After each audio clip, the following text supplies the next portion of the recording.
Hello everyone, so previously we have seen how to install Jenkins in a VM and run a first basic job. So in this video we will see more about Jenkins Dashboard and we'll see and explore options like checking views, creating projects, different type of projects, managing Jenkins, installing our first plugin and checking the status of our jobs. So without wasting time, let's jump into it.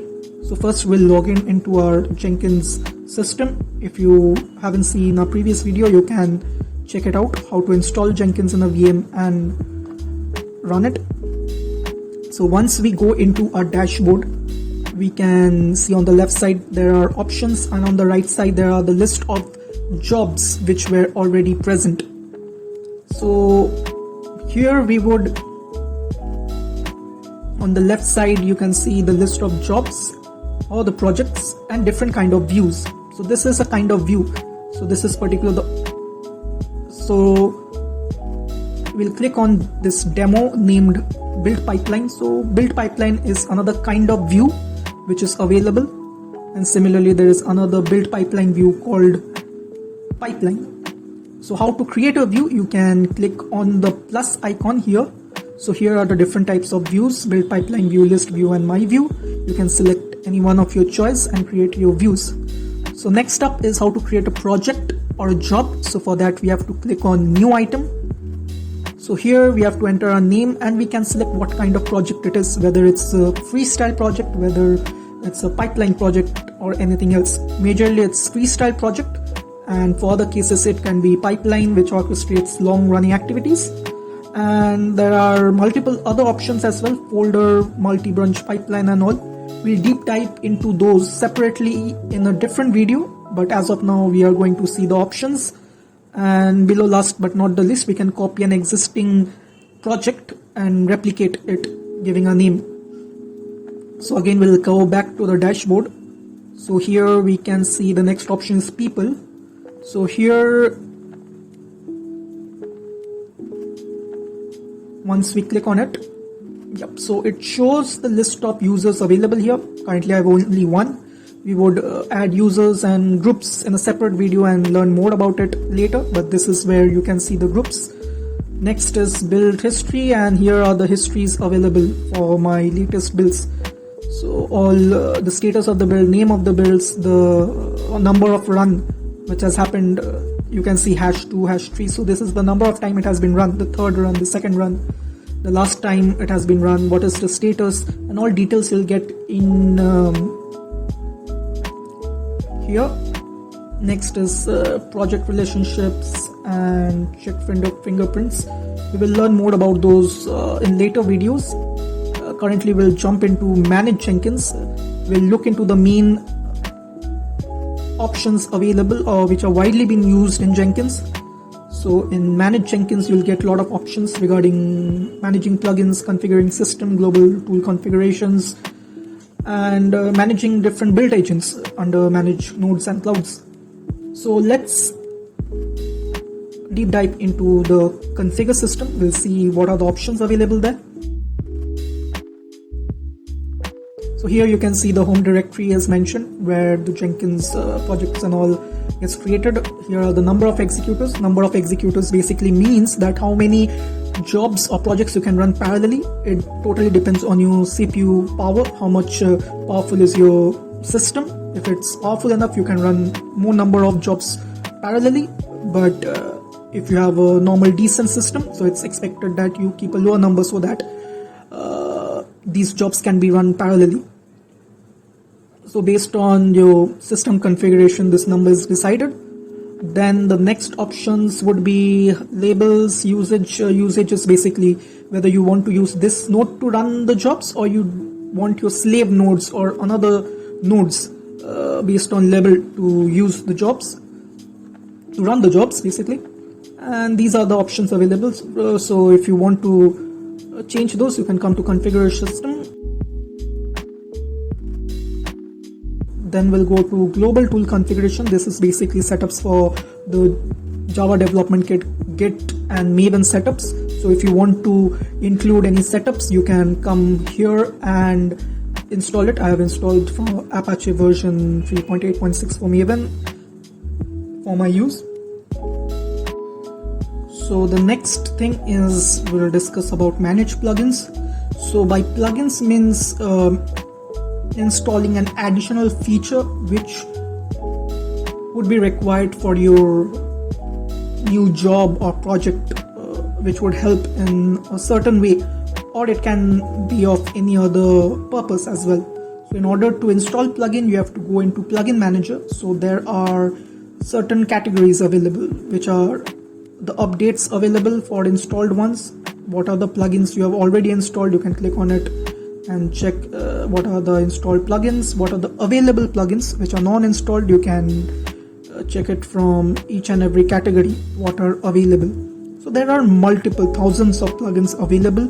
So based on your need, you can download those plugins and use it for your particular job or project or for any other purpose. So in our case, what we would do is we would install a sample plugin to show you how it works. So in our case, we'll be downloading Blue Ocean plugin. So what is the use of Blue Ocean plugin? Is basically a web interface. Just like this particular interface, it installs another interface, a bit different, but yes, it's a separate web interface feature. So what we'll do, we'll go to available and we'll search by the name Blue Ocean. So once we search, as you can see, there's a first option available like Blue Ocean with tags user interface. What we'll do, we'll check on it and select install without restart. You can also install it after restart based on your preference. So once this has been successful, installation is successful, we'll go back to the top page. So how to check whether this plugin is working or not is simply you go to the URL. After the port number, you provide /blue. With /blue, you can see the same page that you were seeing that is been visible in a separate UI. So this is how you can check on plugins, how to install them and run them. So there are various purposes for which you can find plugins, and you can include them in your existing projects or new projects as well. There are multiple plugins available. So in our next videos, whenever we'll be running new jobs with checking new features, you'll be seeing us installing a lot of new plugins. So that's an introduction for plugins. What we would do is next we'll go through the status of projects, how to check status of projects. You can see there's a lot of weather forecast symbols available. So what does this means? So as you can see, sunshine and all these, if you go to this rainy one, you can see build stability 2 out of 3 failed. So it shows the worsen the weather forecast is basically the worse is the condition of the job. So that's basically what it depicts. So cloudy, here is the rainy ones. Cloudy is 1 out of 2 fail. As you can see, there is a heavy drizzle. So this is basically all recent builds failed. So the worsen the weather, the worsen the condition of the project, or the recent history of that project is lot of failures. So in order to check a sample, what we'll do, we'll create a job named weather. We'll select freestyle project as the category and proceed with it. So it would be a simple job. We'll just create and execute shell using build option, add build step, and select execute shell. So what we'll just list whatever available, we'll apply and save it. So we are expecting this particular to run successfully. We are just keeping it to show how this weather changes, this forecast changes based on your successful run or failure run. So as you can see, this first run has been successful. So what we would do is we'll go back to our dashboard and okay, where is the job? Okay, we'll just filter. Yeah, it's shown in the bottom. We'll just filter it by last success. Yes, So this is the latest one which has been run, and as you can see, we have run one run has been done, and out of that has been passed. So this is sunshine. So what happens if we fail it? If there is a failure, we'll go to configure option and we can edit it. So what we'll do, we'll give a non command, we'll just add my name. So and I know this is not a command, so we are expecting this to fail. So once now we run the build now option,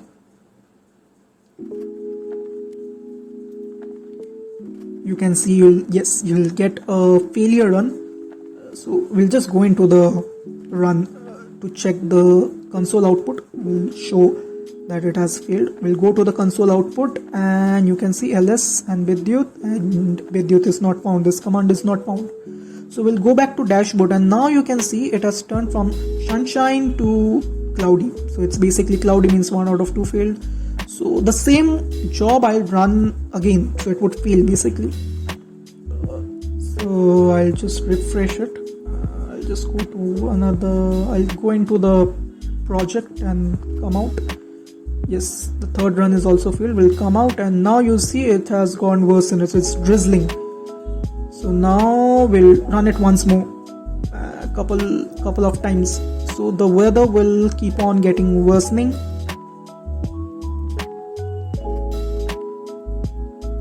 So as you can see, it's a heavy thunderstorm. So it means that last 4 to 5 runs has been a failure. So what I'll do, will revert it by basically removing that error message, save, apply. Okay, now we'll go to the dashboard and now run it. We'll run it a couple of times, 3 times. Okay, as you can see, if I go back, now it's again from heavy drizzle to light drizzle. Now if I keep it running a couple of times, now it would improve, and now you can see it is again sunshine. So here you can see the last 5 runs has been successful, hence the latest status. So the latest status is shown in the form of the weather. So if we come back to the dashboard, so this is how you can see the weather. It's basically shows the latest status of that project based on the number of runs. So here are the names available. The last success, when it has happened, last success 21 seconds ago. The 10th run has been successful, which was the last run. So it's the 10th run. Last failure, when was the last failure? It was 1 minute 5 seconds ago. The 5th run was the last failure by #5, and the last duration, how long did the last job took us. So this is all about the basic options, the most used options in Jenkins, and you can see here is the open blue ocean option available in the dashboard as well. Once we have installed the plugin, so it is now available here. So these were the common, mostly used options. And finally, we'll just have a glance into configure global security. So this is basically an option where you can provide your users or deals with authentication and security. So here on the authorization, you can see project based matrix authorization strategy.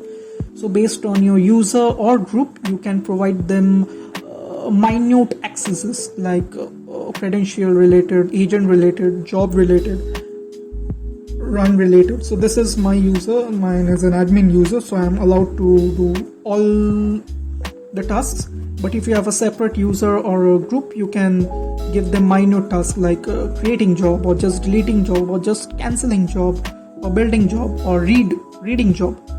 So for example, if we have an user and it does not have a read tick checked on it, so that particular user would not be able to view any jobs in our dashboard. So this is how you can restrict your users or limit their capability based on their roles. So this is one of the things which we'll be looking into in our next video in detail. We'll create users, we'll create groups, and try to provide them access through this role-based strategy, and then check all the details. So with this we'll just conclude this particular video. If you find this video useful, please like this video, and if you're interested in such content, please hit subscribe so you are notified for our latest videos. So that's it for today. So till then, bye.